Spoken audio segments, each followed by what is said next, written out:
20절 말씀입니다. 하나님의 말씀 마태복음 28장 18절로 20절입니다. 우리 한 목소리로 한번 좀 같이 읽도록 하겠습니다. 시작.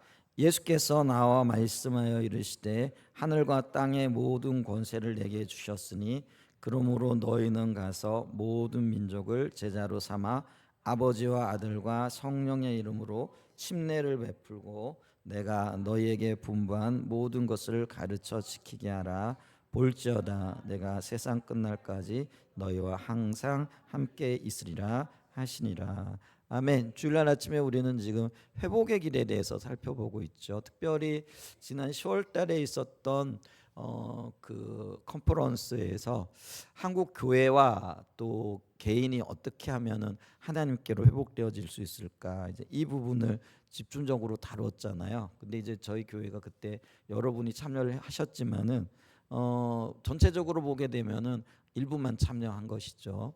그래서 교회가 어떻게 하나님께서 인도하시는 대로 세워질 것인가, 이런 거를 고민하면서 또 우리를 어떻게 회복시킬 것인가, 이 부분을 지금 이제 그 창고에서 좀 나누고 있잖아요. 그러면서 회복의 길 가운데 가장 먼저는 우리가 십자가 복음 위에 서야 된다라는 그 주제를 좀 다뤘고요. 그럼 이제 십자가 복음 위에 서기 위해서는 우리가 어떻게 해야 될 것인가? 하나님의 얼굴을 구하는 자리로 나가야 된다. 하나님의 얼굴을 구한다라는 것은 하나님 그분만이 우리의 삶의 유일한 목적과 또 목표가 되어지는 그런 삶인 거죠. 그래서 한마디로 얘기하면은 예수님만이 우리의 삶의 모든 것 되는 그 자리에 서는 겁니다.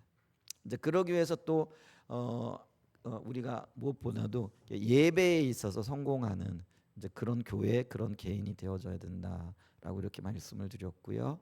그래서 지난 주간에는 그러면 우리가 예배를 어떻게 드릴 것인가, 어떻게 드리는 예배가 올바른 예배가 되는가, 이제 이 부분들을 좀 살펴봤고요. 오늘은 어떤 부분을 좀 다루려고 하냐면은요, 이 양육과 리더십에 대한 문제. 그러니까 오늘날 교회에서 시급하게 세워져야 할 영역이 있는데 그게 또 한 부분이 양육이고 리더십이라는 거죠.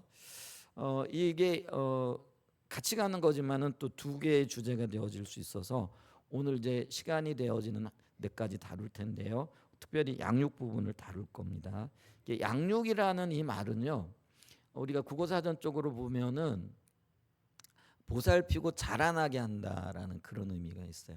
특별히 어린아이들을 우리가 교육할 때 양육이라는 표현을 쓰잖아요. 그래서 이게 어린아이들과 관련되어질 때도 이 아이들을 잘 보살피고 잘 자라나도록 한다, 이런 의미가 있는데, 이게 이제 우리가 교회 안에 쓰여지게 되어질 때는 미숙한 그리스도인들 혹은 갓 태어난 그리스도인들 혹은 어린아이와 같은 그리스도인들을 잘 보살피고 잘 자라나게 하는 것, 이게 이제 양육의 한 부분이 되어진다라는 거죠.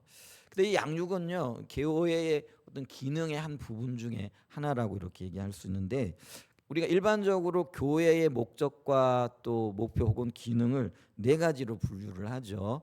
좀 한번 띄워줘 주시기 바랍니다. 가장 먼저는 이제 그걸 우리가 십자가의 모양으로 표시하면 굉장히 이해가 쉽다, 이렇게 얘기를 하잖아요. 잘 보일까 모르겠는데 십자가로 표현했잖아요. 그래서 이게 교회에 필수적으로 있어야 할 혹은 가장 우선되어져야 할 어떤 교회의 기능이고 또 목적이고 목표라고 할 수 있다라는 거죠. 그래서 여기 조금 화살표가 되어져 있는 게 있죠. 그래서 십자가 위로, 요건 이제 위로 향하는 건데, 위로 향하는 것에 있어서 가장 먼저는 뭐냐면 예배가 제대로 드려져야 된다라는 거죠. 그래서 예배는 하나님의 행하신 일들을 찬사하고 또 그분으로 인하여 기뻐하는 것, 이게 이제 예배라, 이렇게 얘기를 했잖아요. 그래서 교회의 제일 기능이 예배라고 할 수 있어요. 가장 중요한 기능입니다. 그래서 이거는 하나님의 사람을 창조하신 목적이기도 하고요, 우리를 교회로 부르신 목적이기도 하다라는 거죠. 그래서 영광 받으시기 위함이다. 그래서 영광 돌려드리는 게 바로 예배라, 이렇게 얘기를 할 수 있고요. 그다음에 이제 양 옆으로는 여기 보면은 사랑의 교제 이렇게 되어 있죠. 그다음에 성도들 간의 친교를 얘기를 하는 거예요. 그다음에 이제 한쪽으로는 주님께서 우리에게 주신 또 사명 중에 하나가 있는데 그게 이제 선교라는 거죠. 선교는 우리가 지금 선교적 교회를 추구하고 있잖아요. 그러니까 하나님이 드러나는 모든 행위들이라고 할 수가 있죠. 그래서 우리를 통해서 교회를 통해서 하나님을 나타내고 하나님을 보여줌으로 세상이 하나님께로 돌아오는 이 모든 것들을 선교라 이렇게 이야기하죠. 그래서 교회가 건강하다라는 것은 어떤 면에서는 교회의 우선적인 사명을 알고 그 사명에 집중하는 것이라 이렇게 말씀드릴 수가 있다라는 거죠. 그 다음에 이제 아레노는 우리가 보기에 양육이 되어지는 거죠. 근데 이 양육은 아까 말씀드렸듯이 성도들 혹은 전도하고 선교하여 교회의 이론이 되어진 그 지체들을 잘 보살피고 돌봐서 자라나도록 하는 것, 이걸 이제 양육이라 이렇게 얘기를 하는 거죠. 이제 그러면서 한편으로 다음 그림 좀 주세요. 이제 예배와 관련되어졌을 때는 우리가 그 함께 가는 게 있어요. 그게 뭐냐면은 우리가 흔히 중보기도라 이렇게 얘기하는 거잖아요. 그러니까 하나님 앞에 예배드리고 또 예배드림을 통해서 하나님이 우리 가운데 행하시고자 하시는 그 일들이 나타나는 거예요. 근데 이게 이제 기도를 통해서 우리 가운데 나타나고 보여지는데 이걸 중보기도라 얘기하기도 하고 우리는 그걸 선지자적인 기도라 이렇게 얘기를 한다라는 것이죠. 이제 그러면서 이런 어떤 하나님의 역사들, 하나님의 영광들이 어떤 부분에 있어서 그 잘 되어지게 되어질 때 이게 선교가 되어지고, 근데 이 선교를 우리가 어떻게 할 것인가, 이 부분을 가장 효과적인 선교를 우리는 관계 중심 전도로 본다라는 거죠. 이게 시대마다 조금씩 달랐던 때가 있어요. 예를 들면은 일제 시대 때나 아니면은 초창기 우리 한국에 기독교가 전파되어졌을 때는요, 노방 전도라든지 아니면 교육을 통한 어떤 전도라든지 이런 것들이 굉장히 효과적이었죠. 근데 지금은 어디 나가가지고 로방 전도를 한다? 이게 쉽지 않죠. 오히려 욕을 얻어먹을 수 있는 어떤 그런 상황들이죠. 그래서 이 어떤 선교를 어떻게 하는 게 효과적인가 했을 때 요즘은 이제 그게 관계 중심 전도다. 관계를 통하여 주님을 나타내고 알리고, 그래서 자연스럽게 그들을 하나님께로 인도하는 이제 그런 거죠. 그 다음에 이제 이 사랑의 교제는 어떻게 이루어질 것인가? 성도들 간의 교제이잖아요. 그게 이제 오이코스. 이게 이제 다양하게 불려지기도 해요. 예전에는 이게 구역이라 이렇게 불려졌고요.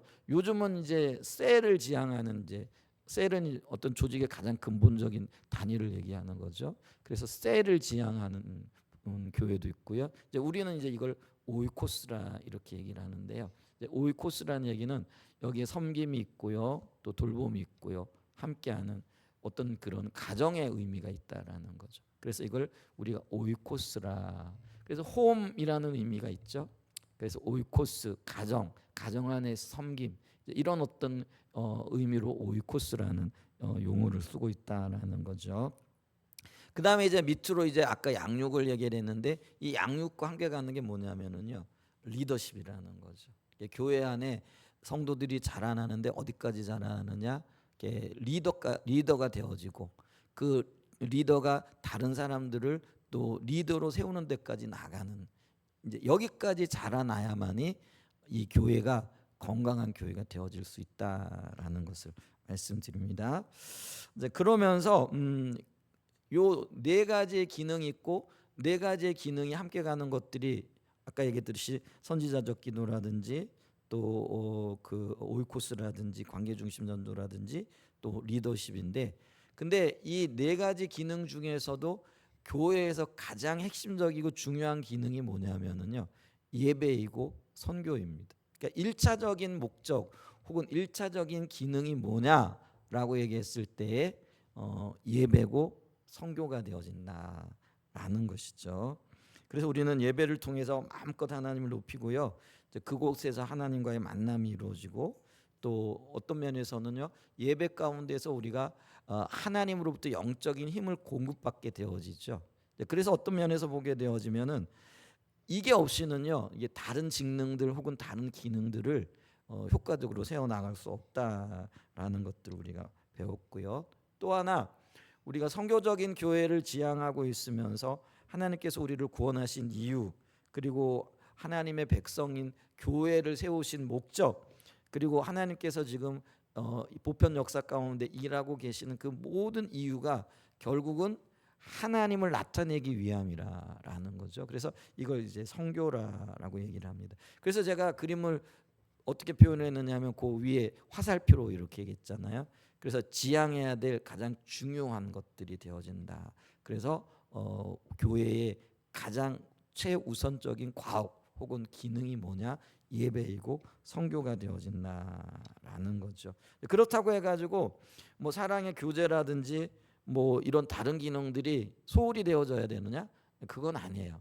왜냐하면 이런 것들이 함께 건강하게 갈 때에 교회가 든든하게 세워질 수 있게 되어진다라는 거죠. 그러면서 이제 오늘 우리가 좀 살펴보기를 원하는 건 뭐냐면은 성도들의 양육이라는 거죠. 그래서 이 교회의 목적 중에 성도들의 양육의 어떤 중요성을 볼 수 있는 구절이 오늘 우리가 읽었던 마태복음 28장 18절로 20절의 말씀이라는 거죠. 오늘 이 말씀에 보게 되어지면은 예수님은 제자들에게 모든 족속으로 제자를 삼으라 이렇게 얘기를 하죠. 그리고 그들에게 아버지와 아들과 성령의 이름으로 침례를 주고, 그리고 이 11 제자들, 가룟 유다를 제외한 11 제자들이 되어지겠죠. 그래서 그 제자에게 명령한 모든 것을 가르쳐 지키게 하라라고 말씀하심으로써 이 양육에 대해서 직접적으로 우리에게 명령하고 계시다라는 거죠. 자, 그래서 첫 번째로 이 양육의 중요성에 대해서 좀 살펴보기를 원합니다. 자, 말씀드렸던 대로 양육과 관련하여 매우 중요한 구절이 마태복음 28장 18절로 20절인데, 자, 이 구절은 우선 예수님께서 승천하시기 직전에 제자들에게 명령하신 말씀이잖아요. 그리고 이 마태복음은 예수님의 이 명령으로 마태복음이 끝나는 것을 보죠. 그래서 예수님이 마지막으로 남기신 우리에게 주신 큰 명령이라, 그래서 이걸 우리는 대위임령이라 그렇게 얘기를 하죠. Great Commission이라 이렇게 얘기를 한다라는 거죠. 근데 이 구절에 우리는요, 몇 가지 중요한 걸 볼 수가 있는데요. 먼저 예수님은 제자들에게 모든 민족을 제자로 삼으라 이렇게 말씀하고 계시죠. 근데 이게 예수님의 명령이에요. 근데 이게 동사형으로 기록이 되어져 있다라는 거죠. 그러니까 행하라라는 거죠. 제자 삼으라, 행동이 따라가는 걸 이걸 우리가 동사형이라 이렇게 얘기를 하잖아요. 근데 이 명령이 예수님께서 승천하시기 직전에 제자들에게 최종적으로 하신 명령인데, 그렇기 때문에 그만큼 이 명령이 중요한 명령일 뿐만 아니라 우리가 반드시 지키고 행해야 할 명령이 되어진다라는 것이죠. 근데 이 제자 삼으라는 이 명령이요, 이 명령이 동사형이라고 그랬잖아요. 근데 이 동사형에 두 가지 분사 형태로 연결되어져 있는 단어들이 있다라는 거예요. 그러니까 이건 뭐냐면은요, 이 제자 삼으라는 곳에 그럼 제자 삼을 때 어떻게 제자 삼을 건가에 대한 두 가지 지침이 함께 가고 있다라는 것이죠. 자, 그래서 먼저 하나는 뭐냐면은요, 제자 삼고 그들에게 아버지와 아들과 성령의 이름으로 침례를 주라 혹은 세례를 주라 이렇게 지금 얘기를 하고 있다라는 거죠.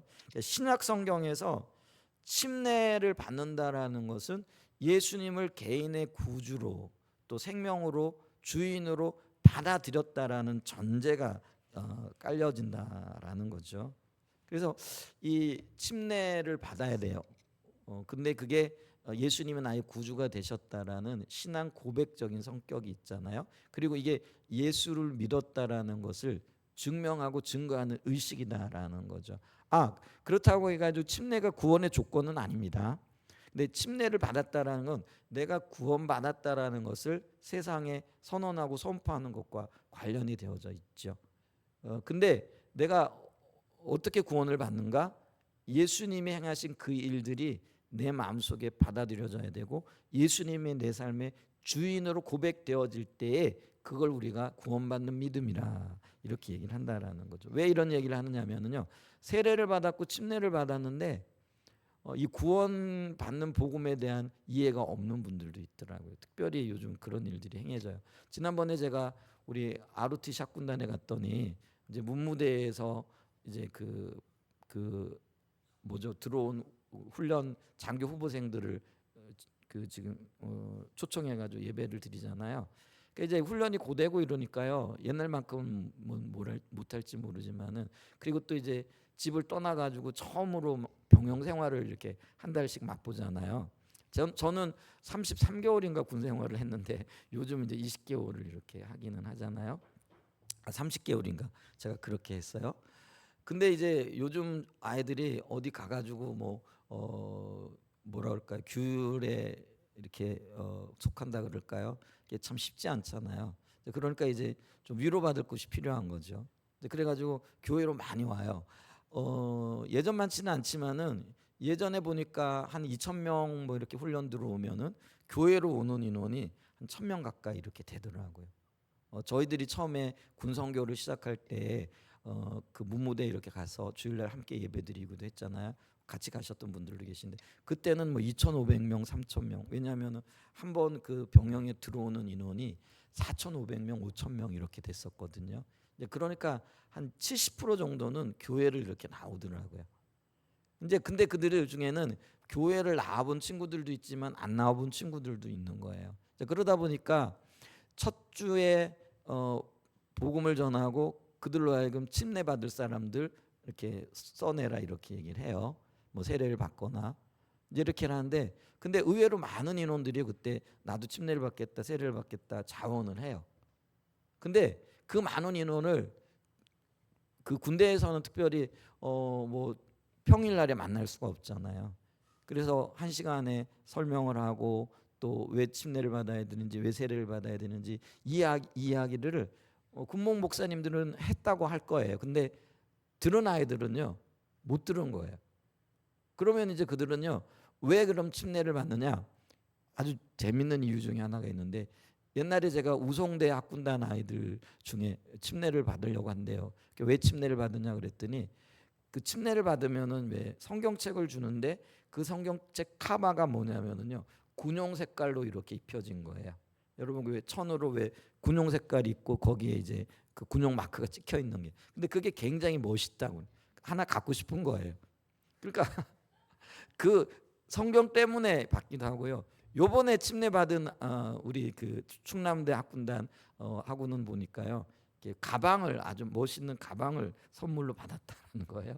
그래서 많은 경우에요, 성경책 갖고 싶고 또 가방을 갖고 싶고 이래가지고 침례를 받았는데 왜 침례를 받았는지 모르는 거예요. 침례를 받았고 그 침례를 받는 것의 이유가 뭔지 그걸 잘 모르고 있더라고요. 그래서 이번에 이제 우리 한 여하고 이게 여장교가 되어질 학생이잖아요. 충남대 세례를 받았다 이렇게 그렇게 얘기를 하더라고요. 예.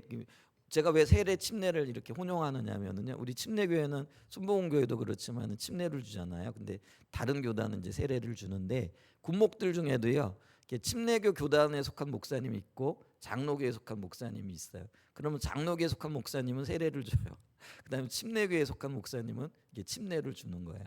그러다 보니까 어떤 그 기수들은 세례를 받고요, 어떤 기수들은 침례를 받게 되고요. 이런 일들이 이렇게 일어나는 거예요. 근데 이제 이 여하고는 세례를 받았더라고요. 근데 굉장히 축하할 만한 일이잖아요.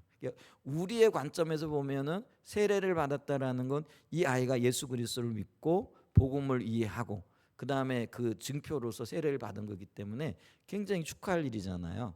그래서 참 축하한다고 얘기를 하고 난 다음에, 근데 왜 세례를 받았는지, 그리고 세례 받고 난 다음에 내 삶이 어떠해야 되는지 이걸 아느냐 그랬더니 이 여하고가요 모르겠다라는 거예요.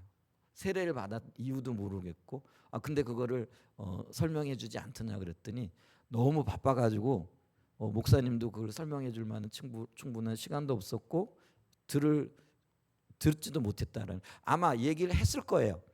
했을 텐데 아마 여러 가지 다른 것들이 있기 때문에 그게 듣지 못하는 그런 어떤 것들도 있을 수 있고요. 아니면은 너무 많은 아이들을 상대하기 때문에 이게 지금 안 되어진 상황일 수도 있고요. 그리고 일반적으로 군 장교들뿐만이 아니고 병사들도요. 그 특별히 논산훈련소 이런 데 가게 되면은 그 기수별로 해가지고요. 연무대교회죠. 논산은 연무대교회에서 세례를 받기를 원하는거나 침례를 받기를 원하는 자원자를 받아가지고 세례를 줘요. 그때도 물론 이제 풍성하게 선물을 나눠주죠. 그러다 보니까 많은 아이들이 와요. 그래서 군에서 세례받은 숫자는 엄청 많은데요. 근데 이게 아까도 말씀드렸지만 왜 세례를 받았는지, 예수를 믿는다는 게 뭔지, 그리고 이들에 대한 양육이 지속적으로 이루어지지 않는 거예요. 그러니까 그들이 일반 부대로 배속받아 가지고 가서는 그냥 뭐 생활을 하다가 제대를 해버리는 거죠. 근데 이제 기억에는 남아 있어요. 내가 군대에서 세례를 받았더라, 침례를 받았더라. 근데 이것도요, 나중에 많은 분들이 예수를 믿고 돌아오게 되어지는 한 계기가 되어지긴 하더라고요. 근데 올바른 의미에서의 침례와 세례가 행해지지 않고 있다라는 것들을 이렇게 발견하게 되어진 거죠. 그래서 우리가 지난번에는 그 하고에게 세례는 또 침례는 이런 의미에서 받는 건데, 그러기 위해서는 우리가 하나님에 대해서 더 알아야 될 영역들이 있는데 이제 그걸 좀 배워보게 된다 그랬더니 이 하고가 굉장히 적극적으로 배워보겠다라는 그런 의지는 있더라고요. 근데 이제 12월이면은요 이제 졸업을 하고 임관을 하고 이제 군에 이제 들어가야 되는 거예요. 그래서 이 하고 같은 경우에는 기본적인 것들을 배우고 또 기본적인 것들에 대해서 뭐라 그럴까, 이게 훈련을 좀 받아야 될 어떤 필요성들이 있는데 이제 그것 없이 들어가게 되어지니까 굉장히 안타까운 거죠. 그래서 입대하기까지는 우리가 좀 가르치고 지속적으로 만나가지고 좀 훈련을 하자, 지금 이제 이런 얘기까지 이렇게 되어져 있었다라는 거죠. 자, 어쨌거나 있잖아요. 침례를 받게 하라는 거예요. 근데 침례를 받았다라는 건 예수님을 믿었다라는 걸 당연히 전제하고요.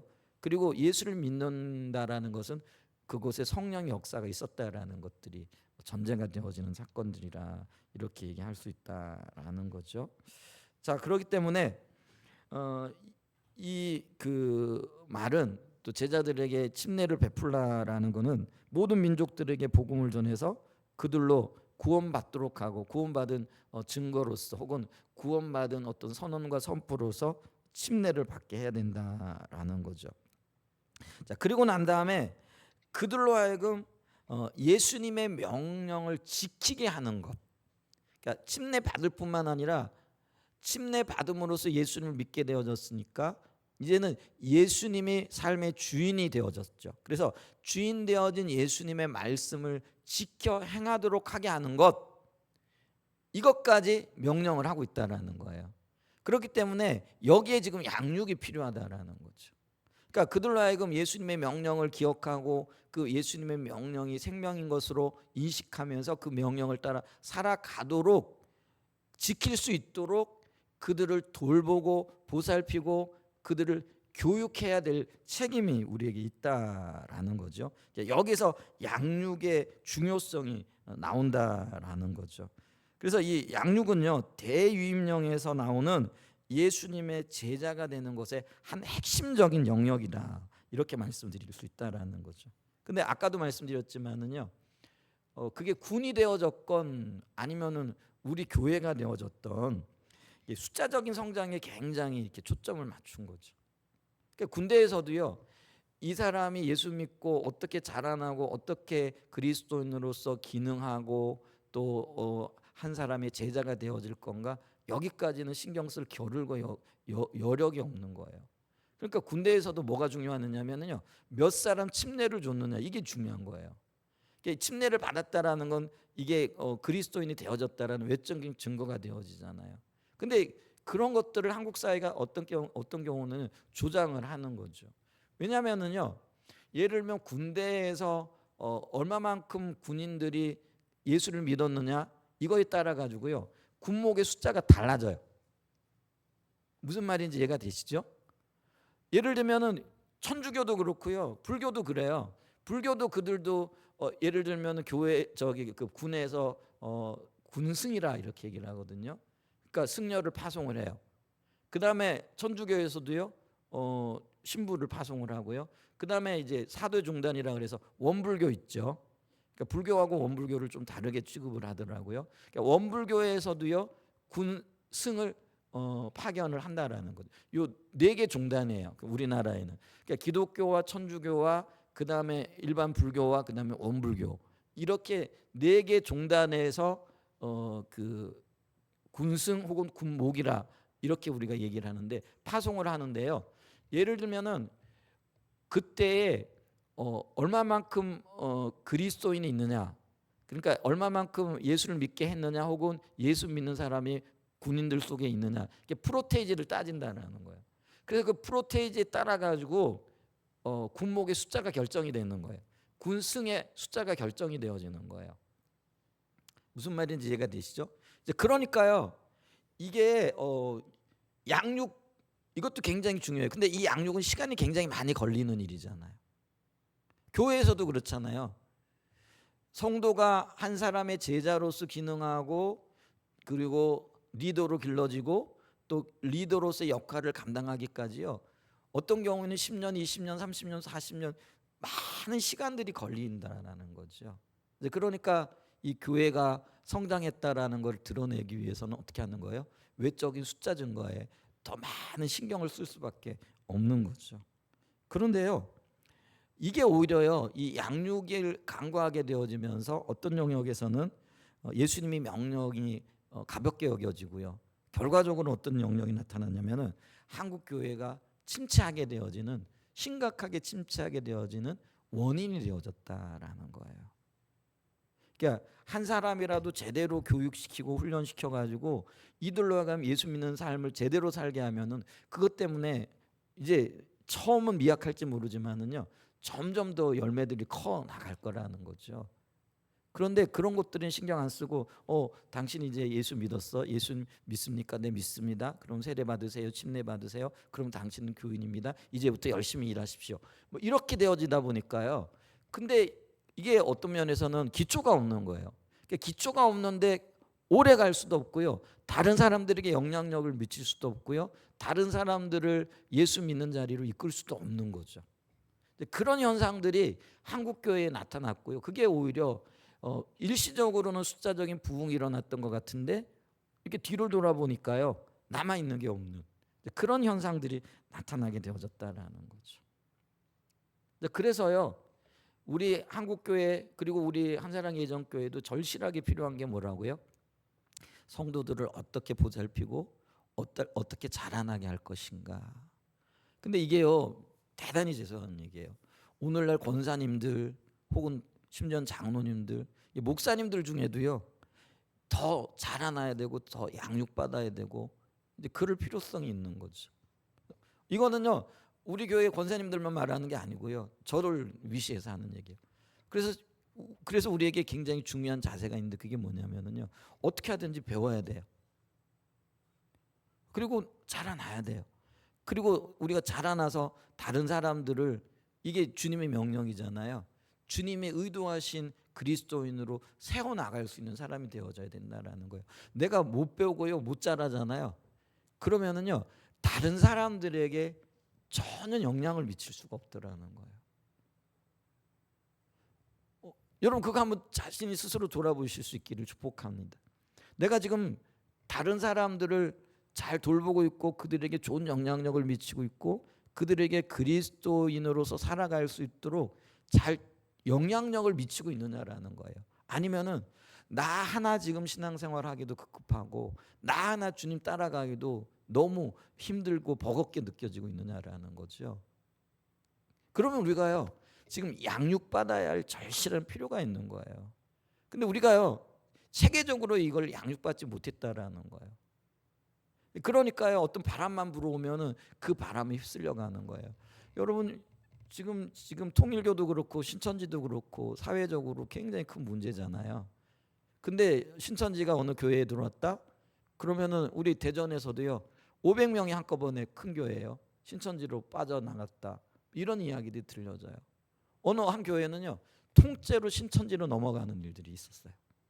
그것도 큰 교회예요. 한동안 대전에 굉장히 뭐라 그럴까요? 이 새 바람을 일으킨다 이러면서 교회가 굉장히 크게 자라오고요. 교회 건축도 아주 멋있게 했고요. 그 건물도 지금 아주 굉장히 웅장하게 남아 있더라고요. 근데 그게 어느 한순간에 신천지로 넘어가 버렸어요. 이게 몇 년 전에 우리 지금 한국 교회에 일어났던 현상들이잖아요. 근데 그 이유가 뭐냐라는 거예요. 이게 성도들이요 뿌리가 든든하지가 않는 거예요. 내가 무엇을 믿고 내가 믿고 있는 그 예수님이 어떤 분이고 그 예수님이 우리를 어디로 끌고 가고 있는가 이게 분명하면은요 그런 진짜잖아요. 턱없는 어떤 사설 이단 사설이잖아요. 너무나도 명백한 거잖아요. 근데요 넘어가 있더라는 거예요. 이게 정말 심각한 문제가 아닐 수 없다라는 것들을 기억을 해야 됩니다. 그래서 예수님은요 모든 민족 모든 사람들로 제자를 삼아가지고 그들로 어떻게 하라는 거예요? 예수님의 명령을 가르치고 또 지키고 살게 하라. 그러게 하기 위해서 우리가 양육이 굉장히 중요하다라는 거예요. 그래서 이 교회의 4대 기능 중에 양육이 들어가 있는 거예요. 그래서 양육의 중요성을 좀 살펴봤고요. 그 다음에 이제 두 번째 양육의 목표예요. 그럼 우리가 양육을 하는데 왜 양육을 하느냐? 그 목표가 뭐냐? 한마디로 얘기하면은요, 모든 성도의 제자화예요. 이걸 이제 우리는 그걸 모든 성도의 선교사화 이렇게 얘기를 한다라는 거죠. 자, 이 대이음령에서 우리는요 모든 성도의 제자화 혹은 전 교인 선교사화가 하나님 뜻인 것을 볼 수 있잖아요, 그죠? 모든 사람을 제자로 삼아 이렇게 가르쳐 지켜 살게 하라 이런 얘기를 하고 있잖아요. 그럼 이제 이 구절에 나오는 제자가 누구를 의미하는가 살펴보면은 한마디로 얘기하면은요 11 제자이죠. 가룟 유다를 제외한 11 제자입니다. 근데 이 11 제자로 하여금 다른 사람을 제자 삼아 그들로 하여금 제자로 살게 하라 이거잖아요. 이 얘기는 한마디로 얘기하면 이겁니다. 모든 사람들을 모든 그리스도인들을 교회의 모든 성도들을 11 제자처럼 살게 하라 그런 의미가 있다라는 거예요. 근데 이 11 제자가 교회의 기초를 놓았던 그래서 하나님께서 예수님께서 직접 그 제자들을 도제 교육시킨 분들이잖아요. 그러니까 예수님께서 3년 반 동안을 이 땅에서 공생의 기간을 보내시면서요. 남겨놓은 사람들이 누구냐면은요. 11명의 제자들이었다라는 거죠. 근데 물론 이 12명의 제자들이요. 예수님 당시에는 연약하고요. 또 예수님이 십자가에 못 박히실 때 다 도망가 버리기도 하잖아요. 심지어는 수제자로 일컬어지는 베드로도요. 예수님을 모른 척 부인하기도 하고 이런 어떤 우여곡절을 겪기는 해요. 근데 그들이 부활하신 예수님을 만나면서 이제 그들을 가르쳤던 모든 예수님의 말씀들을 기억하게 되어지면서 그들의 삶이 획기적으로 변화되어지는 거예요. 성령의 역사가 물론 있었겠죠. 이제 그러면서 나중에 그들이 어떻게 되어져요? 모두 다 단 한 사람도 빼놓지 않고요. 모두 다 주님을 위하여 자기의 생명을 내어놓는 자리까지로 나간다라는 거예요. 자, 이 얘기 보세요. 자기 생명, 예나 지금이나 가장 중요한 게 뭐예요? 자기고 자기 생명이잖아요. 근데 자기 생명을 내어놓을 수 있는 자리까지 나갔다. 누구를 위해요? 예수님을 위해서. 그거는 그들이 예수님이 의도했던 대로 그들이 자라났다라는 거예요. 제자화 되어졌다라는 거예요. 하나님을 전할 충분한 어떤 자질들을 갖추었다라는 거예요. 그게 이제 11 제자였어요. 그래서 이 11 제자가 교회의 기초가 되어지는 거예요. 여러분, 교회가 사람이잖아요. 근데 이 사람을 양육하고 훈련하고 자극을 주고 영향력을 미칠 수 있는 기초가 누구였느냐면 11 사도였다라는 거예요. 이 11 사도가 120명의 사람으로 이 120명의 사람이 나중에 3,000명, 5,000명 그리고 온 열방에까지 영향을 미치게 되어지는 역사들이 있었다라는 거죠. 그런데 예수님이 이 11 제자들로 하여금 지금 너희가 다른 사람을 제자 삼아가지고 너희들처럼 살게 하라. 너희들처럼 하나님을 사랑하는 자로 만들어라. 너희들처럼 나를 위하여 생명을 내어놓는 자들로 만들어라. 그게 11 제자들에게 주어진 대위임령의 핵심이라는 거예요. 그렇다면은요, 이게 양육의 목적과 목표가 분명하잖아요. 열한 제자처럼 살게 해라, 사도들처럼 살도록 해라. 근데 그 사도들이 어떤 사람들이었어요? 복음을 전하는 자들이었다라는 거죠. 온전한 제자가 되어졌던 사람들이라는 거죠. 그러니까 이 말은요, 오늘날 저와 여러분들 모든 사람들을 가리키는 거예요. 사도들만을 얘기하는 게 아니에요. 이게 주님이 의도하신 바를 알아야 된다라는 거죠. 그래서 제자들, 그리고 우리가 가야 할 목표가 온전한 제자인데, 이 제자는요, 저와 여러분을 얘기를 하는 거죠. 그래서 저와 여러분들이 열한 사도들처럼 자라나야 되고 세워져야 된다라는 것들을 우리에게 이야기를 하고 있다라는 거죠. 그래서 이 말은요, 그럼 모든 성도가 다 열한 사도들처럼, 열한 사도들은 오늘날로 목회자이자 전임 사역자잖아요. 그럼 전임 사역자가 되어야 한다는 그 말은 아니고요. 또 12사도들처럼 다 같은 사도 직분을 받아야 된다라는 그런 말도 아니에요. 그럼 이 말은 뭐냐면요, 각자를 부르신 하나님의 부르심과 하나님께서 각자에게 주신 은사와 달란트에 따라 맡은 소명과 일은 각기 다를지 모르지만은요, 그래서 어떤 사람은 목회자로, 어떤 사람은 사업가로, 어떤 사람은 학교 교사로, 어떤 사람은 주부로 이렇게 살아가요. 근데 이 모두가요, 사도와 같은 종류의 삶을 살아야 된다는 거예요. 사도들이 하는 일은 각각이 다를지 모르지만 그들이 가졌던 마음의 자세와 태도와 주님을 향한 사랑의 마음과 주님 앞에 드려졌던 그 헌신, 이런 어떤 종류의 삶을 저와 여러분들이 살아야 된다라는 거예요. 그래서 우리는요, 12사도와 같이 똑같이 예수님께 헌신되어져야 되고요, 12사도와 똑같이 11사도와 똑같이 하나님의 이 세상을 향하신 하나님의 목적 앞에 헌신되어져야 된다라는 거예요. 뿐만 아니라 11사도와 똑같이 예수님께서 명령하신 하나님의 길을 따라 살아가야 한다라는 걸 의미한다라는 거예요. 근데 오늘날 우리는 어떻게 해요? 이걸 이제 나누잖아요. 이렇게 특별히 살아가는 사람들, 이렇게 목회자 그룹이라 얘기를 하고, 이제 아닌 사람들 평신도 그룹이라 나누는 거죠. 근데 여러분, 이게 성경적인 거 아니라는 거 아시나요? 목회자 그룹, 평신도 그룹, 이런 개념은 성경에는 없어요. 그럼 성경에서 의미하는 뭐예요? 아까 우리 모두 다 같이 주님을 사랑하고 주님의 목적에 헌신되어지고 주님의 명령을 따라 살아가는 거예요. 이게 그리스도인이라는 거예요. 그러니까 우리에게는요, 직분에 따라 가지고요, 하는 일에 따라 목회자 아니면 뭐 다른 어떤 걸로 나눌 수 있을지 모르지만은요, 성격에 있어서는요, 다 똑같이 11사도가 살았던 그 삶을 살아나가야 된다라는 거예요. 이제 그 인식과 또 그렇게 살아갈 수 있는 교육과 그렇게 살아갈 수 있는 열정들을 가지고 나가야 돼. 이게 양육의 목표가 되어진다라는 거죠. 그래서 그런 의미에서 모든 성도는 제자일 뿐만 아니라 모든 성도는 선교사가 되어져야 된다라는 거죠. 폴 스티븐스라는 분이 일터 신학이라는 책을 이렇게 집필을 했는데요. 어떤 얘기를 했냐면은 우리 그 선교 현장에 큰 오해가 있다라는 거예요. 근데 그 오해가 뭐냐면은요, 이 선교는요, 선교사들이 하는 일이라는 그런 생각이 있다라는 거죠. 우리는 이제 흔히 선교사들 이러면 뭐예요? 우리 대신에 혹은 우리를 대표해서 하나님 선교를 수행한다고 생각하는, 그래서 우리가 선교사를 파송하고, 그래서 파송된 선교사들은 우리를 대신해 가지고 선교하는 일을 전담하는 분들을, 우리는 그냥 뭐 생각나면 기도하고 혹은 뭐 물질로 좀 후원하고 그러면 우리 역할 다 했다라고 이렇게 생각을 하는, 이제 그런 견해들이 있다라는 거죠. 그러니까 오늘날에도 우리가 그런 생각을 하잖아요.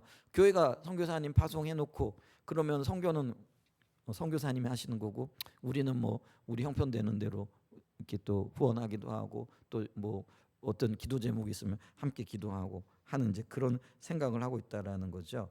근데 이 그 존 데이비스라는 어떤 그 분은 이 부분을 뭐라고 얘기를 하느냐면은 폴 스티븐슨 박사님이 이거를 이제 인용을 해가지고 하는 얘기예요. 자, 대유임령 해석에 관한 연구서에 보여주듯이 복음을 전하고 가르치고 제자를 삼으라고 부름받은 자는 사도들만이 아니라 하나님의 온 백성이었다라는 거죠. 그래서 사실은 교회 자체가 하나님의 성교를 통해 혹은 성교를 이루기 위해 만들어진 기관이라는 거예요. 여러분, 예수님께서 이 땅에 남겨놓으신 기관이 교회인데요. 이 교회를 왜 남겨놓으셨고 교회를 왜 하나님이 만드셨느냐라는 거예요. 바로 하나님을 전하고 많은 영혼들을 주님께로 돌이키게 하시기 위한 그 일을 감당하라고 교회를 만드셨다라는 거예요. 그러면 교회는요, 건물이 아니잖아요. 저와 여러분 교회잖아요. 예수 그리스도를 구주로 고백하고 주인으로 고백하는 사람들의 모임이 바로 교회잖아요. 그럼 이 교회는요, 이 목적을 이루어 가야 된다라는 거예요. 근데 그 목적을 이루기 위하여 우리 흔히 얘기하는 목회자만, 선교사만 이게 아니라는 거예요. 모든 성도들이 그거를 이해하고 그 목적을 이루기 위하여 그 목적 앞에 자기 자신을 드려야 된다라는 거예요. 그래서 하나님의 성교는요, 하나님의 성교를 위하여 창조되었고 거기에 참여하는 기관이라는 거죠. 그래서 하나님의 성교는 모이는 교회 에클레시아라고 이렇게 하죠. 뿐만 아니라 월요일에서 토요일까지 하나님 나라의 일꾼으로 세상에 흩어져 있는 교회, 이게 디아스포라 교회라 이렇게 얘기를 한다는 거죠. 그러니까 우리가 이렇게 함께 모여서 예배 드려요. 이것도 교회예요. 그죠? 저희들이 모여서 함께 예배 드리잖아요. 이게 굉장히 중요한 시간이에요. 근데 이때 우리가 하나님의 의중과 의도를 깨닫고 하나님께서 공급하시는 힘을 받고 이게 에클레시아 모이는 교회예요. 근데 이 모이는 교회뿐만 아니라 흩어지는 교회. 우리가 이제 세상 속으로 뿔뿔이 흩어지잖아요. 그래서 월요일부터 토요일까지 세상에서 살아가잖아요. 근데 살아갈 때 우리는요, 때로는 직장인으로, 때로는 주부로, 때로는 학생으로, 때로는 여러 가지 일 맡은 그런 어떤 삶의 현장에서 살아가잖아요. 근데 그곳에서 우리는 흩어진 교회로서의 기능을 감당해야 된다라는 거예요. 그래서 있잖아요, 이게 구분되어지는 게 아니라는 거예요. 모였을 때 교회, 또 흩어졌을 때 교회, 그 역할들을 잘 감당해 나가야 된다라는 거예요. 근데 오늘날 굉장히 안타까운 사실은 많은 주의 백성들이 전임 사역자들은 하나님께 온전히 헌신해서 하나님의 사역과 선교를 위해 전적으로 삶을 드려야 된다. 이걸 이제 당연히 받아들이죠. 근데 일반 성도들은 그렇게 하지 않아도 된다라는 그런 인식을 가지고 있다라는 거예요. 그래서 우리 가운데요, 평신도 혹은 목회자 이렇게 나눈다라는 거예요. 근데 성경에는 엄격하게요, 평신도 목회자 이 말이 없어요. 그러면 뭐예요? 온 성도라는 거예요.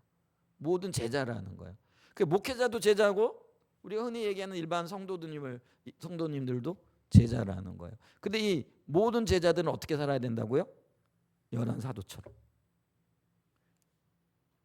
각자의 역할이 다를지 모르지만은요, 그런 마음과 그런 태도와 그런 자세를 가지고 살아가야 된다라는 것이죠.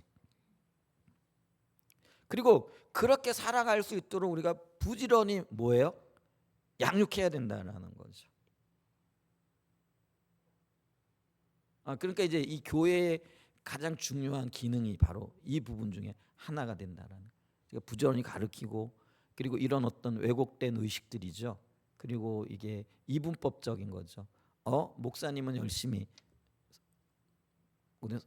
일반 성도들은 그냥 모임에 그냥 참여하고 또 시간 되면은 기도하고 헌금하고 이렇게 해가지고 함께한, 이게 아니라는 거예요.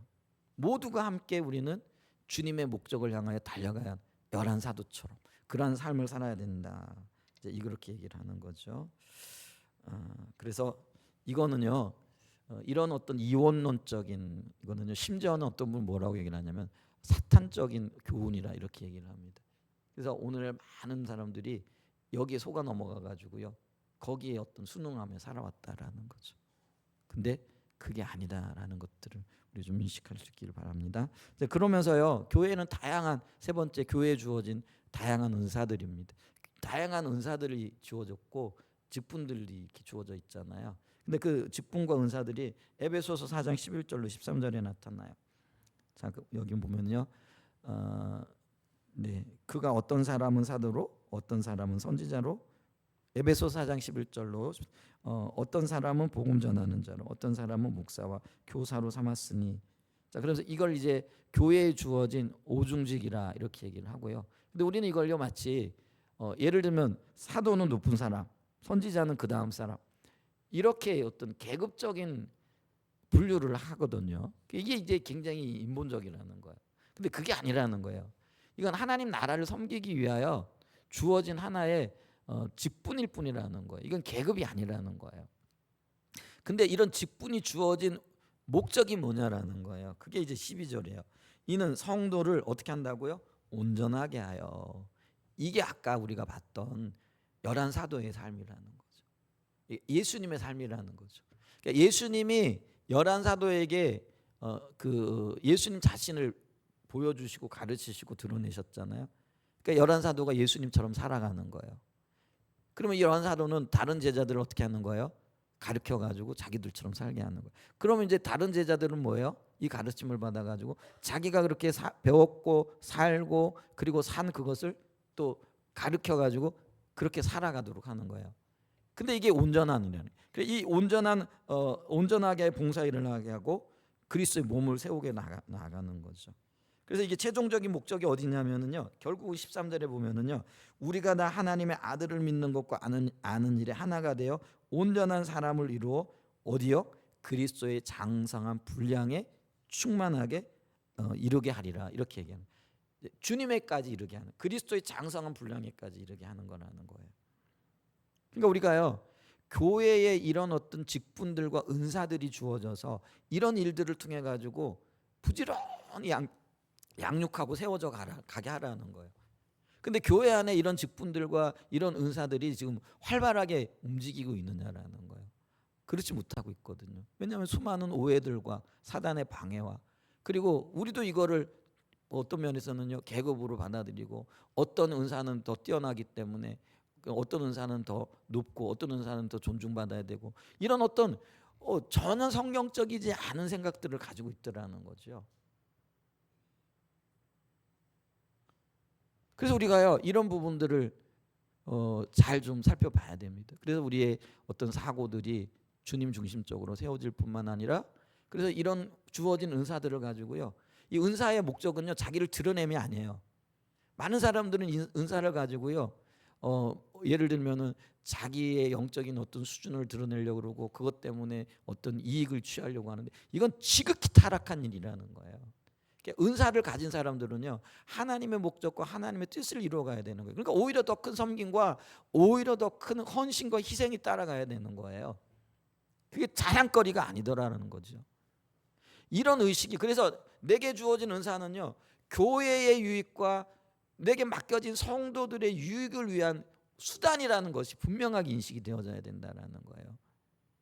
그렇지 않으면 이 은사가 오용됨으로요 남용됨으로 인해서 얼마나 많은 해악을 교회에 끼치게 되는지 모른다는 거죠.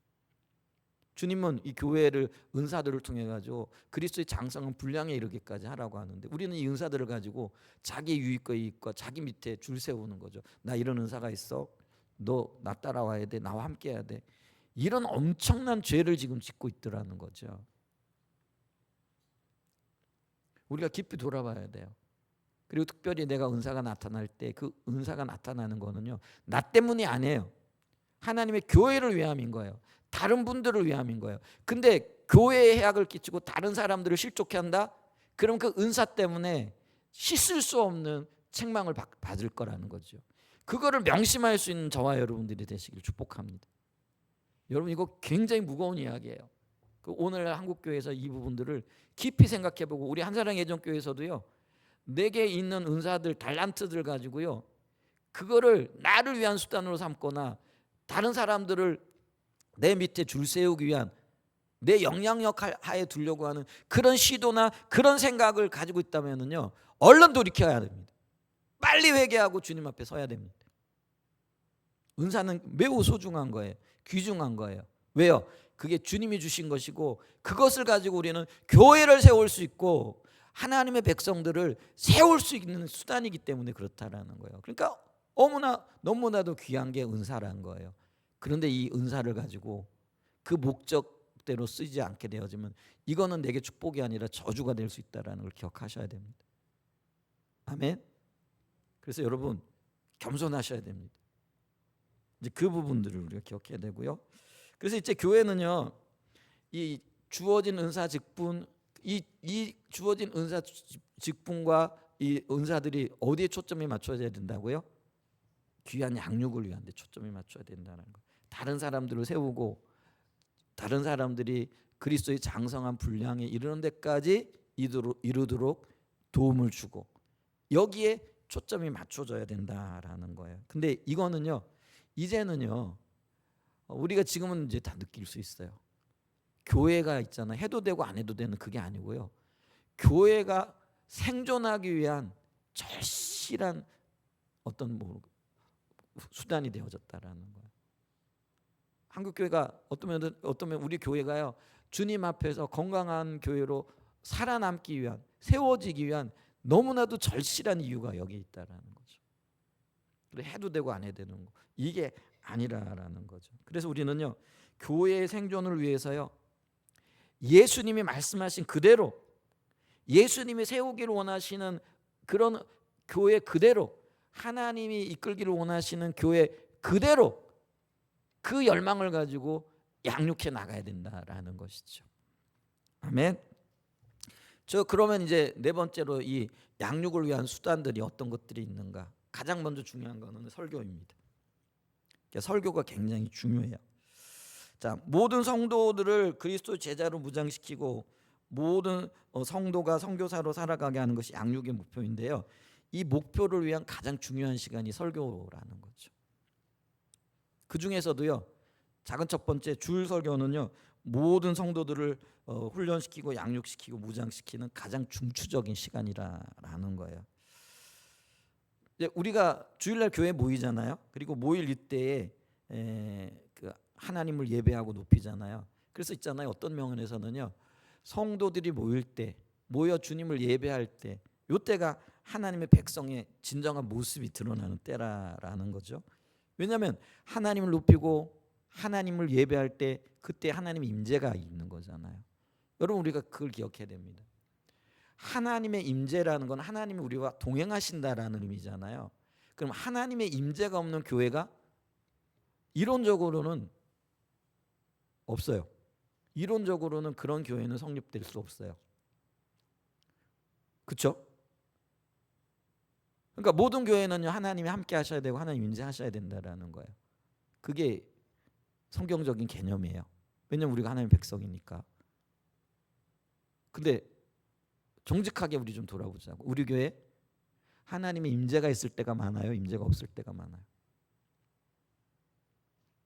모여 예배할 때 하나님의 임재는 하나님이 함께 하심으로 하나님만이 행하시는 그 일들로 인하여 기뻐하고 또 하나님만이 목적되어지는 그것 때문에 정말 그 하나님이 소망스럽고 주님만을 바라보고 모든 염려와 걱정 근심들이 내려지면서 주님과의 교제 가운데 정말 기쁨이 있는 거예요. 여러분, 주님이 우리와 함께 하시면은요, 내가 염려할 새가 있을까요, 없을까요? 걱정할 이유가 있을까요, 없을까요? 근데 여러분, 오늘 예배 드리시면서 한 집 가득히 염려와 짐을 가지고 예배 드리셨어요? 아니면은 정말 자유함 가운데 주님이 나와 함께 하시니까 내 모든 염려, 걱정, 근심 다 주님이 가져가셨습니다. 이런 마음으로 그런 어떤 예배를 드리셨나라는 거예요. 심각한 얘기입니다. 자, 그러면은요, 이론적으로는 교회는 하나님의 임재가 함께 해야 되는 거예요. 근데 실질적으로 하나님이 나와 함께 하시느냐라는 거예요. 아니, 우리 한사랑 예전교회가 하나님이 함께 하심으로 주님의 임재가 충만할 때가 더 많은가? 아니면 그냥 우리의 어떤 생각들로 가득 차가지고 염려와 걱정 근심이 눌려가지고 하나님의 존재 자체는 잊어버리고 그냥 한 시간 와가지고 앉아 있다가 예배할 때도 찬양이 오늘 너무 길다, 말씀은 또 왜 이렇게 기냐, 이런 생각하고 있다가 그냥 의식하고 행위하고 나가느냐라는 거죠. 근데 성경적인 의미에서 보면은요, 제가 좀 강력하게 지금 얘기를 합니다. 만약에 임재가 없다면은요, 그거는 하나님의 교회가 아니라는 거예요. 이걸 심각하게 깨닫고 있고 인식하고 있느냐라는 거예요. 제가 그걸 인식해야 되고요. 왜냐하면 저는 목회자니까요. 교회에 잠시라도 임재가 떠나면은 그 심각성을 인식하고 원인이 뭐고 어떻게 해야 임재가 다시 회복될 건가, 이걸 고민해야 되겠죠. 그럼 여러분들은 별다른가요? 아니요. 여러분들도 주님의 임재가 있는가 없는가 이거를 항상 살펴야 돼요. 어떤 때는요. 하나님이 임재는 감정하고는 달라요. 하나님이 안 느껴지셔도 주님은 함께 하실 때가 있어요. 그걸 우리가 인정하고서라도 정말 주님 없는 어떤 삶의 자세와 태도와 사고들이 우리 가운데 너무나 팽배해 있지 않느냐라는 거예요. 그래서 우리가 모여 예배하고 지금 말씀을 듣는데 임재했다라는 한 증거가 뭐냐면요, 그 말씀이 의미 있게 다가오는 거예요. 무겁게 다가오는 거예요. 존중함으로 주님 앞에 서는 거예요. 근데 그런 것들 아무것도 없고요. 그러면 이게 임재가 없는 거라는 거예요. 근데 주님의 임재가 없으면요, 우리의 몸에 근본적으로 문제가 있다라는 거예요. 근데 우리가 모여 예배할 때 주님을 찾고 주님을 의식하고 인식함으로 하나님의 비전이 선명하게 인식되고 그 비전이 나누어지고요. 그 다음에 주님이 기뻐하시는 일이 뭔가 그 기뻐하시는 일을 찾아 나가야 되겠다는 결단과 이런 것들이 우리 마음에 생기고요. 내가 이렇게 살아서는 안 되는데, 내가 지난 한 주간데 주님과 동행하는 삶을 살지 못했는데, 이런 것들이 깨달아지고 보여지고, 그래서 주님이 함께 하신다라는 건 뭐냐면요, 주님이 인식되고 주님의 말씀이 깨달아지고 내가 그 주님의 말씀 앞에 비춰지는 것들이 일어나는 그런 일이 바로 하나님 임재하신다라는 거예요. 근데 가장 보편적으로요, 그 일이 언제 가장 활발하게 일어나느냐? 그게 주일날 모든 성도들이 함께 모여 예배드릴 때라는 거예요. 여러분, 우리 한사랑 예전교회 같은 경우에도요, 주중에 모임이 굉장히 많잖아요. 거의 매일 모이고 그것도 하루에 2번씩 모이잖아요. 그런데 거기 참여하는 분들은요, 4분의 1, 3분의 1 정도밖에 안 되는 거예요. 그러니까 그 얘기는 대부분의 성도들은 뭐예요? 주일날 그것도 11시 예배에 한 번 정도 나와가지고 예배에 참여하고 있다라는 거예요. 근데 그렇기 때문에 모든 성도가 양육받고 모든 성도가 하나님의 길을 제시받고 모든 성도가 그 선교사로 제자로 자라나고 세워지고 교육시키고 훈련시키는데 가장 중점을 둬야 할 시간이 언제예요? 바로 이 시간이라는 거예요. 그러니까 이 시간에 있잖아요, 우리는 충분하게 하나님의 말씀을 나눠야 되고, 그리고 여러분들은요, 세상에서 갈급했던 그 마음들을 가지고 이곳에서 주님의 말씀을 듣고 의중을 발견하고 뜻을 찾기를 사모하는 마음으로 서야 된다라는 거예요. 그런데 대부분의 성도들은요, 어떻게 하는 거예요? 그냥 와가지고 1시간 잠깐 짤막하게 그냥 예배 시작해가지고 축도로 마치고 그냥 돌아가기를 원한다라는 거예요. 그럼 그래가지고요, 제가 직접적으로 말씀드릴게요. 그토록 여러분들이 원하는 짧은 시간에, 그토록 여러분들이 원하는 이 모임에 어떤 의미가 없고 그냥 잠깐 모였다고 가는 그 시간에 어떻게 하나님의 일이 나누어지고 하나님의 목적이 비춰지고 하나님의 비전이 깨달아지겠느냐라는 거예요.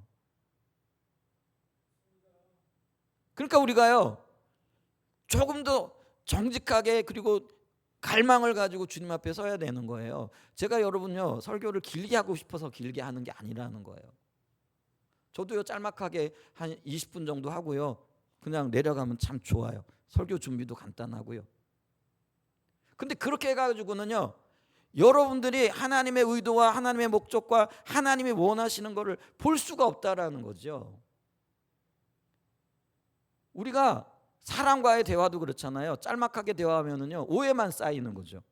근데 어떤 시간은 충분하게 대화하고 서로 의견이 오고 가고 하면서 그 어떤 의도들이 보여지고 목적들이 더 선명하게 비춰지잖아요. 그러니까 여러분, 그토록 짧은 설교가 여러분에게 전혀 도움이 안 되고요, 하나님의 목적이 나눠지는데 전혀 그것이요 유용하지 않더라는 거예요. 그런데 여러분 보세요. 대부분 우리 한사랑 예전교회 성도들이 가장 많이 모이는 시간이 이 시간인데, 그러면 이 시간에라도 충분히 하나님의 말씀이 나눠져야 되고 하나님의 의중과 의도가 선포되어져야 되고 주님이 원하시는 것이 이것이기 때문에 우리가 그 길로 가야 된다라고 이게 선언되어지고 선포되어져야 된다라는 것이죠. 그렇지 않고는요, 어디서 여러분들이 주님의 말씀을 듣고 어디서 주님께서 우리를 이끌고 계신 그 길을 발견할 수 있겠느냐라는 거죠. 이 시간이 아니고는.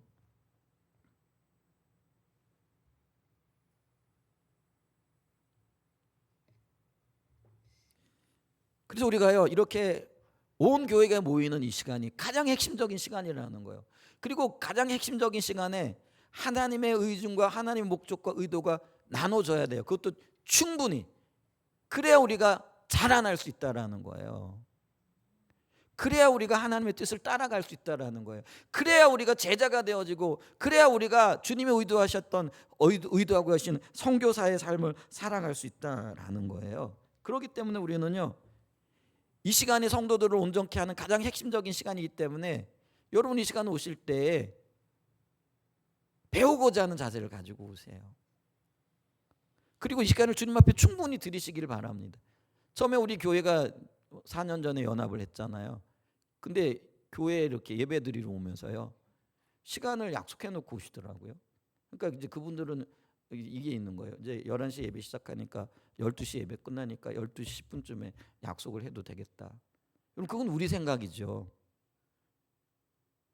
여러분 아까도 이거 말씀드렸잖아요. 이 중추적인 시간에 하나님의 행하실 일들을 기대하고 왔을 때 하나님이 하시고자 하시는 그거는요 우리의 시간 계획하고는 다른 거잖아요. 제가 지금 저를 변명하기 위한 게 아니고요. 설교 길게 한다라는 걸 변명하기 위한 게 아니라는 거예요. 이 시간이 하나님의 시간이니까 하나님의 의도대로 하나님 앞에 맡겨져야 되잖아요. 그러면 하나님이 말씀하실 그때 설교자를 통해서 이 시간 말씀하신다라는 거예요. 그러면 그게 길 수도 있고 짧을 수도 있고요. 길다고 무조건 좋은 건 아니지만은 짧다고 그게 하나님의 의도가 다 전해지는 게 아니잖아요. 대부분의 경우 그렇다란 말이에요. 그러면 그 시간을 드려야 되는 거죠. 그러니까 그분이 저한테요 약속을 정해놓고 하는데 목사님이 설교가 길어가지고 예배를 제대로 예배 시간 끝내주지 않는다고 화를 내시더라고요. 근데 그게 화를 낼 일이라는 거죠. 그게 아니잖아요. 우리가 주님 앞에서 주님이 무슨 말씀을 하시든지 내가 주님의 말씀을 듣고요. 그리고 그 들려진 말씀이 성경을 비춰봤을 때 옳은 말씀이면 내가 그걸 그대로 따르겠습니다라는 그런 기본적인 자세와 배우고자 하는 자세가 있어야 된다라는 거예요. 그럴 때 여러분 보세요. 예배 시간 전후해 가지고 약속 시간 잡지 마세요. 하나님 어떻게 일하실지 어떻게 알아요? 예를 들면 지금 이 시간에 성령께서 강력하게 부흥으로 오셨다. 여러분 성령께서 부흥으로 오시면 나타나는 공통적인 특징이 뭔지 아세요? 사람들이 뒤집어져요. 그래가지고요 사람들이 주님의 임재와 주님의 영광 때문에요 그 자리를 떠나지를 못하는 거예요. 그래서 미국의 대각성 운동이 일어났을 때 어떤 때는요 10시간씩 예배를 드렸고요. 기본적으로요 조나단 에드워즈 목사님 같은 경우는요 설교를 하는데 설교를 4시간씩 했대요. 제가 그렇게 하겠다라는 말은 아니에요. 아니 부흥이 오게 되면 그런 일들이 일어나는 거예요. 여러분 그 하나님의 임재가 있잖아요. 임재가 있으면 그 임재 앞에서 머물고자 하는 그 열망과 열정이 있는 거예요. 여러분 부흥하는 교회들의 특징이 뭔지 아세요? 교회의 사람들이요 항상 머물러 있어요. 그러니까 교회를 안 떠나고 싶어요. 교회에 있으면 평안하고 기쁨이 있고 즐겁고 좋거든요. 그러니까 사람이 늘 항상 바글바글해요. 표현이 좀 그래요. 이 바글바글이라는 표현이 좀 적절하지는 않습니다만은 그렇다라는 거예요. 그러니까 예배의 자리가 기쁘고요. 예배를 더 드리고 싶고요. 말씀을 더 듣고 싶고요. 더 기도하는 자리에 머물고 싶고요. 이런 일들이 하나님이 임재하시고 부흥이 일어나면 오는 거예요. 그게 하나님의 역사인데요. 근데 우리는 있잖아요. 요 시간쯤에는 예배가 끝나야 돼. 그리고는 미리 약속도 잡아놓고요. 아니요 여러분 약속 잡지 마십시오. 그날 자유롭게 주님 앞에 드리십시오. 그게 우리의 바른 자세고 바른 태도라는 거예요. 그리고 우리가 이렇게 배우고자 하는 자세가 있어야 올바른 신앙생활이 가능하고요. 하나님의 뜻을 밝히는 설교가 가능하다라는 거예요. 여러분 내가 12시에 설교가 끝나야 돼. 빨리 안 끝내주나? 시계만 쳐다보고 있는데 제가 그런 여러분들을 보면서 설교할 때 마음이 편하겠느냐라는 거예요.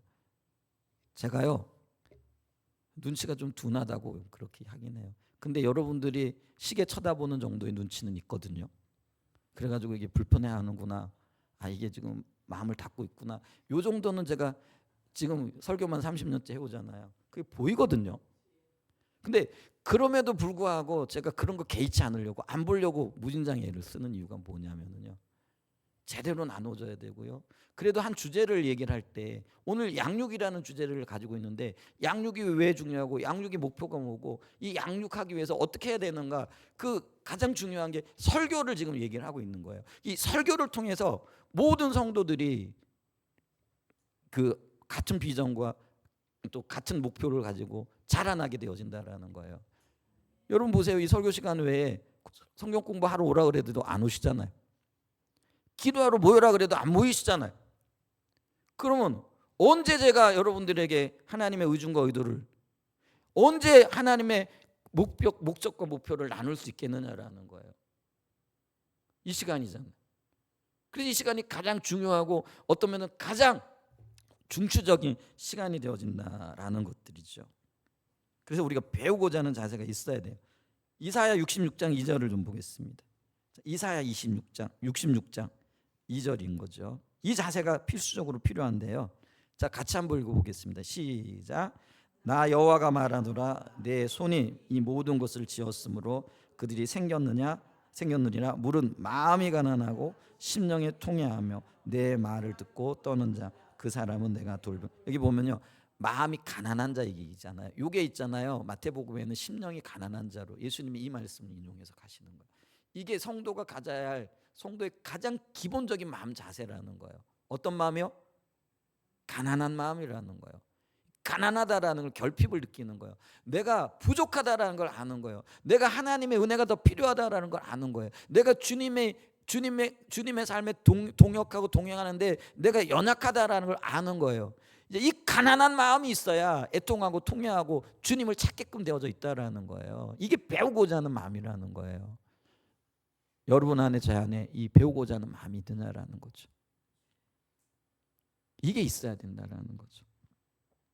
자, 그럼 이 시간이 가장 중요한데, 작은 두 번째로 그러면은 설교자는 뭘 설교할 거냐라는 거죠. 이건 다른 말로 여러분들이 다른 지체들과 나눌 때 그게 이제 어떤 면에는 설교의 연장이잖아요. 나누고 교제하고 이럴 때도 여러분들은요, 서로 영향을 주고받고 가르치고 이 연장이잖아요. 그러면은 이거는 저에게만 해당되는 게 아니고요, 여러분들에게도 해당되어진다라는, 도대체 지체들과 뭘 나눌 거냐라는 거예요. 그리고 세상에 나가서 흩어지는 교회로 살아갈 때 무엇을 전할 거냐라는 거죠. 그걸 얘기를 하는 거예요. 자, 가장 먼저는요, 하나님의 의도하신 교회가 세워지도록 그렇게 나눠져야 된다는, 그걸 설교해야 된다는 거죠. 그래서 하나님의 의도인 대유임령을 포함해서 하나님과의 친밀한 교제, 이걸 우리 신앙의 본질이라고 얘기하잖아요. 다른 말로 얘기하면 십자가의 복음이 선포되어져야 된다라는 거죠. 근데 이 십자가의 복음 이러면은요, 어떤 분들이 이렇게 얘기를 하더라고요. 목사님은 십자가의 복음을 설교하세요? 네. 그랬더니 뭐라고 질문하냐면, 그게 매주 가능해요? 이게 무슨 말이냐면요, 이분은 십자가의 복음을 십자가에서 이루어진 예수님께서 행하셨던 몇 가지 어떤 사건을 얘기를 한다라는 거죠. 그래서 우리가 십자가 복음 그러면은 예수님이 우리를 위해서 십자가에 죽으시고 다시 살아나시고 그 다음에 부활하시고 부활이 다시 사신 거죠. 부활하시고 승천하시고 성령님을 보내준 이 몇 가지 어떤 사건들. 그러면 이 몇 가지 사건들이라고 한다면은 우리가 예를 들면 부활을 설교해도 매주 어떻게 맨날 부활만 설교하겠어요? 십자가의 고난을 설교해 어떻게 매주 십자가의 고난만 설교하겠어요? 그럴 수 없어요. 그러니까 이분이요, 목사님은 십자가의 복음을 매주 설교하세요? 어떻게 그렇게 설교할 수 있어요? 이런 의미가 되는 거예요. 그러니까 십자가 복음에 대한 이해를 잘못하고 있는 거죠. 그럼 십자가 복음은 뭐예요? 사건이 아니고요, 예수 그리스도 그분 자신을 얘기한다라는 거예요. 그분 인격을 얘기한다라는 거예요. 그러면 그분의 인격과 관련되어지고, 그러면 그분의 의중과 의도와 관련되어지고, 그분이 이 땅 가운데 행하고 있는 모든 일들과 관련되어지면은요, 설교의 자료와 재료는 무궁무진하다라는 거예요. 그렇죠? 그렇기 때문에 초점이 예수 중심으로, 십자가 중심으로 주님의 인격과 하나님의 의중과 의도 가운데 맞춰지게 되어, 그리고 그걸 통하여 우리가 그리스도를 닮아가는 삶으로 빚어지고 제자로 세워지고 선교사의 삶을 살아가는데 초점이 맞추어지는 그것이 십자가의 복음의 토대한 설교가 되어진다라는 거예요. 그러니까 우리의 모든 대화와 우리의 모든 양육의 주제들과 그리고 우리가 설교하는 모든 것들이 바로 이 중심이 되어져야 된다라는 것들을 얘기하고 있다라는 거예요. 아멘. 그래서 성경은요, 신약 구약 전부 다 사실은 여기에 초점이 맞춰져 있는 거예요. 그걸 대표적으로 나타내는 게요, 신명기 30장 15절과 16절이라는 거죠. 그다음에 19장과 20절 말씀이라는 거예요. 자, 구약의 대표적인 십자가 복음을 증거하고 있는 그런 구절이에요. 자, 신명기 30장 15절과 16절 보면요, 보라, 내가 오늘 생명과 복과 사망과 화를 내 앞에 두었나니 곧 내가 오늘 내게 명령하여 내 하나님 여호와를 사랑하고 그 모든 길로 행하며 그의 명령과 규례와 법도를 지키라는 것이라. 그리하면 내가 생존하며 번성할 것이요 또 내 하나님 여호와께서 내가 가서 차지할 땅에서 내게 복을 주실 것입니다. 자, 하나님 우리 앞에 생명과 복을 한편에 두시고 한면에 사망과 화를 두셨대요. 그러면서 우리로 하여금 이 생명을 택하라라는 거죠. 근데 생명을 택하는 것, 이게 하나님이시잖아요. 나중에 신명기 30장 20절에 가면은 생명이 곧 하나님이라 이렇게 얘기를 하고 계시거든요. 그러면서 이 생명이 십자가 복음이 되는 거예요. 근데 십자가 복음을 택하기 위한 5가지 길을 제시해 주고 있다라는 거예요. 그게 이제 19장과 20절에도 나타나는데요.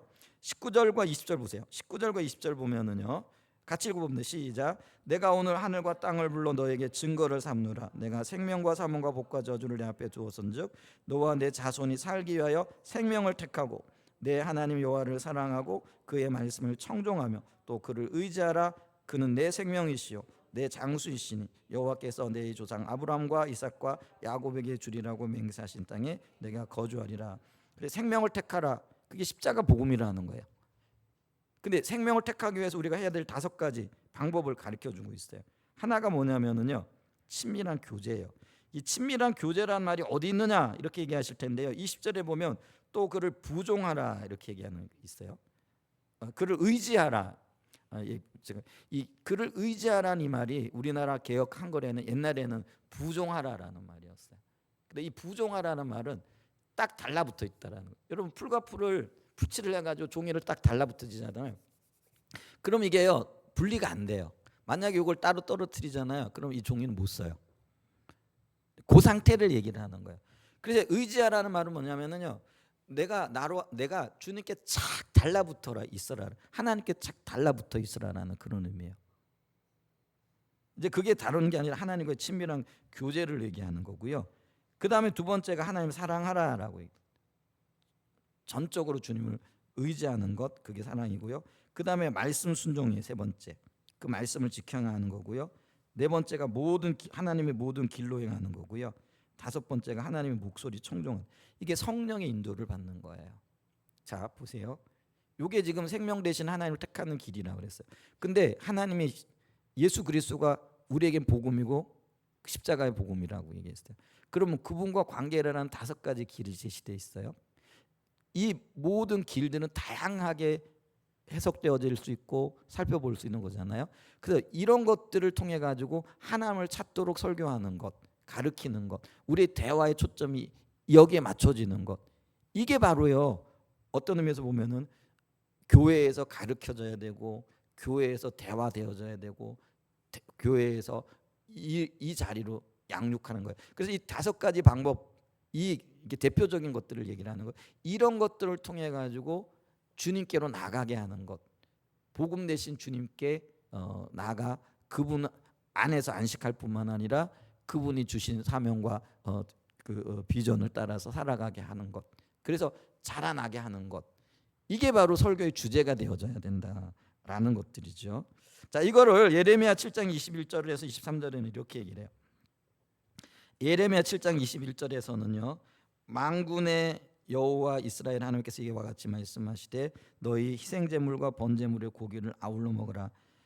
사실은 내가 너희 조상들을 애굽 땅에서 인도하여 낸 날에 번제나 희생에 대하여 말하지 아니하며 명령하지 아니하고 오직 내가 이것을 그들에게 명령하여 이르기를 너희는 내 목소리를 들으라.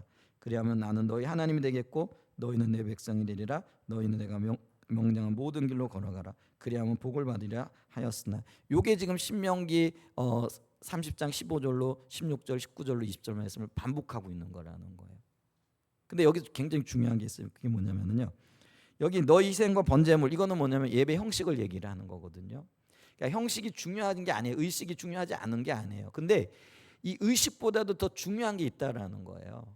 근데 이때 이스라엘 백성들은요, 예레미야 시대나 이사야 시대의 이스라엘 백성들은요, 의식을 지키느라고 이 보다도 중요한 본질적인 본질에 대한 영역을 소홀히 했더라는 거죠. 그랬더니 하나님이 너 희생 번제 드리는 거, 제사 드리는 거 너희들끼리나 그냥 즐거워하고 먹고 마시고 그냥 너희들끼리나 살아, 이제 이런 의미가 되어지는 거예요. 그러니까 주님이 뭐라고 얘기하냐면 내가 너희들에게 이거 하라고 명령한 적이 없다라는 거예요. 근데 성경에 명령한 적이 없으신가요? 안 해요. 번제를 드릴 때 어떻게 드려라 수없이 말씀하셨거든요. 근데 이 얘기는 뭐냐면은요, 그것보다도 훨씬 더 중요한 게 있다라는 거예요. 그게 뭐냐면은요, 주님의 의중을 알고 의도를 알고 주님의 뜻이 이 땅에서 어떻게 이루어지고 하나님이 의도하신 바를 우리의 삶 가운데 어떻게 이루기를 원하시는가, 이게 더 중요하다라는 거예요. 그게 본질적인 영역이라는 거예요. 그런 삶을 이루기 위하여 깨어 있으라는 거예요. 그리고 그런 것들을 전하고 가르치고 그러한 삶의 토대 위에 세워져라, 이걸 지금 이야기하고 있다라는 거예요. 그래서 예수님께서도요, 천국 비유를 마태복음 13장에 보면 하나님 나라의 비유잖아요. 근데 하나님 나라의 비유의 핵심이 뭐냐면은요, 더 귀한 것, 가장 귀한 것을 붙잡으라는 거예요. 더 귀하고 가장 귀한 게 뭐냐라는 거예요. 그게 하나님 나라라고 우리에게 소개되어지고 있는 바, 그게 십자가 복음이라는 거예요. 신앙의 본질이고 하나님과의 관계라는 거예요. 우리가 정말로 소중히 여겨야 될 게 뭔가, 그리고 정말로 소중히 여겨야 될 그런 것들이 십자가의 복음과 관련이 되어지는데, 오늘 우리가 설교되어져야 되고 대화의 주된 내용이 되어져야 될 것들이 바로 이런 것들이라는 거예요. 근데 우리 만나면 뭐예요? 순 자녀들 얘기를 하고, 그 다음에 또 요즘은 뭐 투자 얘기하고, 뭐 건강 얘기하고, 뭐 음식 얘기하고, 그런 게 불필요하다라는 얘기는 안 해요. 근데 그게 주가 되어지면은요, 그 모임은요 주님과는 상관없는 모임이 되어지는 거예요. 그잖아요. 음식도 주님 따라가기 위하여 우리 뭘 먹어야 되는데 먹고 힘냅시다, 이 정도 선에서 거쳐야 되는데, 어떨 때는 음식 이야기가 순 주가 되어져 버리고요, 다른 것들보다 그런 것들이 더 소중하게 여겨지고, 여러분 그거는요 주님이 함께 하시는 모임, 주님이 함께 하시는 예배 자리가 아니라라는 것들을 기억해야 된다라는 거죠. 그래서 주님께서도요, 마태복음 13장 34절에 보면 천국은 마치 밭에 감추인 보화와 같으니 사람 이를 발견하는 숨겨두고 기뻐하며 돌아가서 자기의 소유를 다 팔아 그 밭을 사느니라. 그리고 진주도 얘기하죠. 값진 진주 만났더니 자기 모든 소유를 팔아 그 진주 사는 거예요. 여러분, 그 보화가 감춰져 있는 그 밭, 값진 진주, 그게 하나님 나라고요, 십자가의 복음이고요, 주님의 의중이고 의도고요, 주님의 뜻을 따라 살아가는 거라는 거예요. 그러면 이런 것들에 우리의 초점이 맞춰져서 주님 앞에 나갈 수 있어야 된다라는 거죠.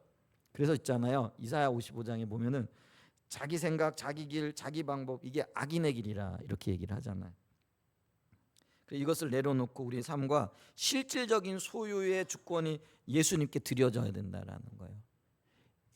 우리의 삶의 실질적인 주권이 주님 앞에 드려지게 하기 위하여 우리가 그거를 배워야 되고 가르쳐야 되고 부지런히 양육해야 되고 양육받아야 된다라는 거죠. 자, 그 다음에 이제 마지막으로요, 요거까지 하고 끝나야 오늘 설교하고자 하는 그런 의도가 이루어질 것 같아요. 그 그림 하나 보여주세요. 그림이 좀 제가 작게 이렇게 그 양육 프로그램이라 이렇게 돼 있는 거 있죠.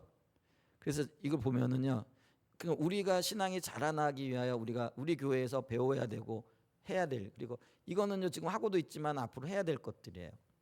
가장 기초는요, 우리가 새신자 훈련 총설하고 우리 교단에서 나온 그 가장 신앙 기본적인 것이 있어요. 이거는 대부분이 다 이렇게 알고 계시는, 근데 가장 기본적인 거예요.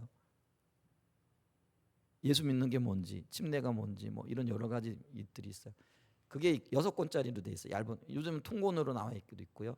그 다음에 이제 우리 기초 성경 공부라 그래가지고 우리의 위대한 구원이라든지 하나님 안에서 자라나는 거, 하나님과 동행하는 삶, 이런 것들을 배워 나가야 돼요. 저와 여러분들이 이거를 따로 공부 못하면 설교 시간에라도 해야 된다라는 거예요. 그 다음에 이제 우리가 가장 지금 하고 있는 십자가 복음, 두 권으로 나와 있는 요단에서 나온 책 있잖아요. 그게 신앙적인 가장 전반적인 것들이 거기에 들어가 있다라는 하나님 뜻이 뭐고 의도가 뭔지. 그 다음에 뭐예요? 이제 이런 것들을 조금 더 잘하게 되어지면 예배 회복이 뭔지, 선지자적인 기도, 또 하나님을 경험하는 삶. 하나님 경험하는 삶 헨리 블랙가비 목사님 쓰신 책이잖아요. 하나님을 찾는 삶, 관계 중심 전도. 오스카 탐슨 목사님 쓴 거잖아요. 하나님 음성을 듣는 것. 여기 묵상, 동행일기, 영성일기라고 하는 것들도 포함이 되어져요. 그 다음에 영적인 리더십이라든지, 그 다음에 이제 우리가 선교적 교회 6권인데, 요거는 이제 선교적 교회는요, 예를 들면 우리가 지금 하나님께서 우리를 십자가 복음에 세우셔서 세상 가운데서 선교적인 삶을 살도록 이끌고 계신다라는 거예요. 그럼 여기 뭐가 포함이 되느냐? 일터. 우리가 일하는 곳이 너무나 중요하다라는 거죠. 근데 일터에서 하나님 뜻을 이루어가기 위해서는 우리의 기초적인 세계관이 뭐냐라는 거죠. 가치관이 뭐냐라는 거죠. 그러면서 여기 우리가 지금 뭐 문화의 구속이라든지, 또 창조 세계를 돌봄이라든지, 긍휼과 자비의 사역이라든지, 이런 모든 것들을요, 이게요 하나하나의 하나님의 의도가 담겨져, 이게 배워 나가야 될 것들이라는 거예요. 앞으로 우리 교회에서 배울 것들이에요. 지금도 하고 있지만. 그래서 지난 주간에 우리가 그 선교적 삶, 그 저자 직강 들었잖아요. 그러니까 저자가 그 책을 썼고 그 책을 가지고 강연을 한다니까 그 교회에 우리도 좀 그걸 들을 수 있도록 그거 유튜브 주소 보내달라 그래가지고 한 주간 동안 그걸 들었잖아요. 그럼 저자가 얘기하는 게 가장 좋겠죠. 근데 이제는 뭐 저자뿐만이 아니라 그런 걸 가지고 우리가 더 열심히 공부하고 배우고 해야 될 어떤 필요성들이 있더라는 거죠. 자, 우리 교회가 지금 양육이 절실히 필요하고요. 양육이 왜 중요한가 이걸 배웠고요. 그 다음에 양육의 목표가 뭔가, 모든 성도들의 제자화가 선교사화다. 그럼 이 양육이 언제 이루어지느냐? 가장 근본적으로는요, 주일 설교 시간에 이루어질 겁니다. 모든 성도들이 참여하니까.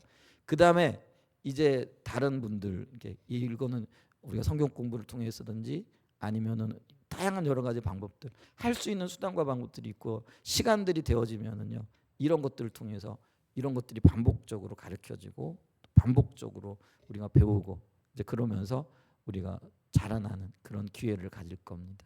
교회가 추구하는 것, 이 모든 것들을 인하여 저와 여러분들이 더 자라날 수 있는 은혜가 있기를 예수님의 이름으로 간절히 축복하고 축원드립니다.